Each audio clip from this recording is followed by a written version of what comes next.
Hey, we're doing a shorter video on chapter 3, mostly because I want to go a little more in depth on one of the discussions in the book. But before we do that, I want to talk quickly about Porter's Five Forces. I believe it's 83, page 83 in the book, where they introduce Porter's Five Forces. And it's a really good explanation, but I added this link here for quickmba.com. This goes way more in depth into Porter's Five Forces than what the book does. Please read over this, bookmark it. I think it's going to be beneficial for you not only in this class, but maybe in the rest of your career as a business major, MBA major, or anybody who just wants to have a little better understanding of how industry works. What I did want to take some time with is on page 86, the example given, the lore of love bots. If you haven't read this yet, please pause the video and come back to it because I want to talk a little more about this and kind of go off of the track a little bit. All right, so assuming you have paused the video and read over this, basically what we have here is a online dating company that is losing subscribers. 15% are women and 85% are male. Well, hey, those numbers just aren't going to work out.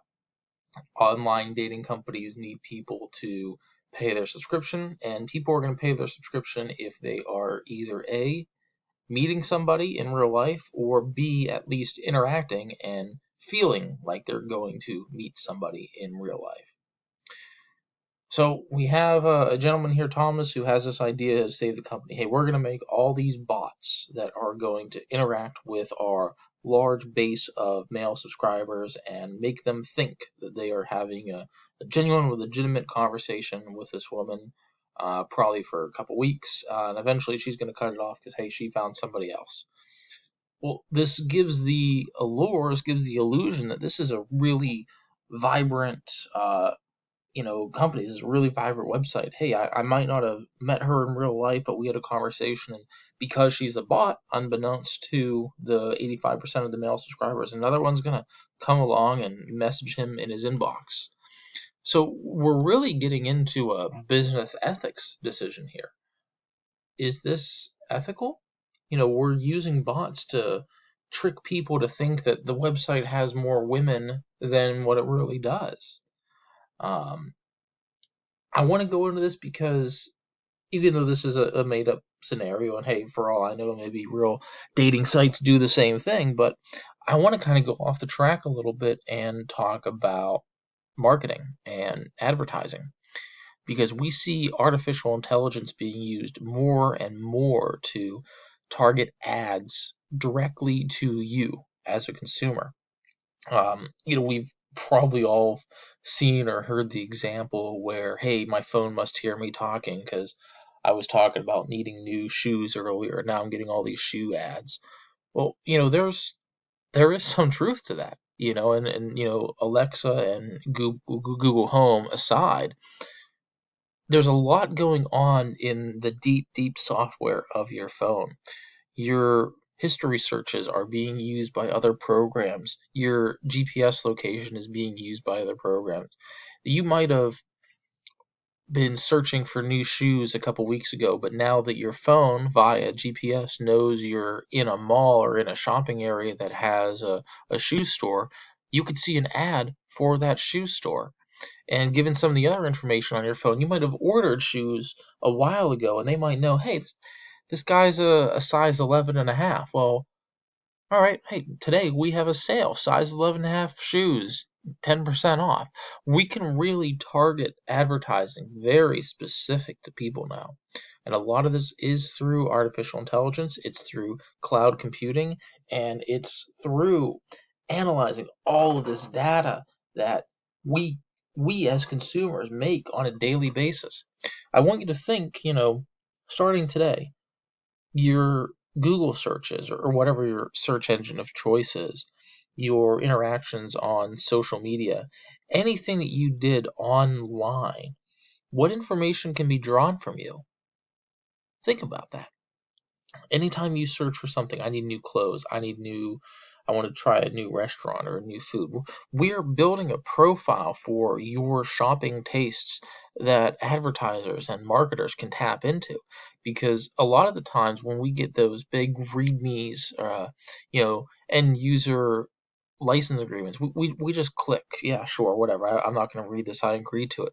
But a lot of that allows the companies to take your data, anonymize it. In a lot of cases, it does go anonymously, but they're taking your data and selling it to other companies to build profiles. This profile might not be attached to your name. It could be just attached to your device. It could be attached to your area. But if it's done correctly, the artificial intelligence works and all of the cloud networks work that process your data, you can get very specific, targeted ads. Is that ethical? We're using what some could argue as a private search. Nobody needs to know that I'm buying new shoes. They don't need to know my shoe size. But we're using this information to sell a product to me. Well, that's just shoes. Is it ethical to use artificial intelligence to get some poor guy's hope up that this girl online is talking to him just to get him to pay his monthly subscription? We know just by statistics 15% of females are on the site. Well, there's 85% males. The numbers just don't work out. There's not enough interaction that can happen there. But if we flood it with bots, if we flood it with fake conversations to give people hope, then we can get more money. So, two problems here. And they're ethical problems. One, we're toying with somebody's emotions, using artificial intelligence to create hope that this online dating site is more legitimate and has more females for their male population to interact with. And on the other hand, we're using artificial intelligence and some of your search history to sell you products and to advertise new products that you might not normally be exposed to. These are ethical conversations that are going to come more and more prevalent, and we're going to see front and center more and more often. They're already happening. I think it's happening now so quickly and so much behind the scenes that the vast majority of the consumers don't fully understand what's going on. But as we see more and more targeted ads and more specific ads, I think this is going to eventually boil to a head, and I wouldn't be surprised if there is some legislation that limits how marketers can use this information. So I'm going to end the video here. Like I said, it did deviate a little bit from the chapter, but this is something that's very important. This is something that is happening today, right now, and you are being affected by it. Whether you realize it or not, you do have targeted ads affecting you. You do have people, just like in the example, in an office somewhere, in a boardroom, struggling with these ethical concerns of using artificial intelligence to sell a product. Whether it's a dating website or it's shoes, we're using technology to our advantage to make a buck in what could be an unethical procedure. So when you think about it, this is the future we're going to live into, and I'm going to end the video here. So please go into week 2 of Canvas, complete your discussion topic, your exercise, and your quiz. And always, if you have any questions, comments, or concerns, please reach out to me by email. Thank you.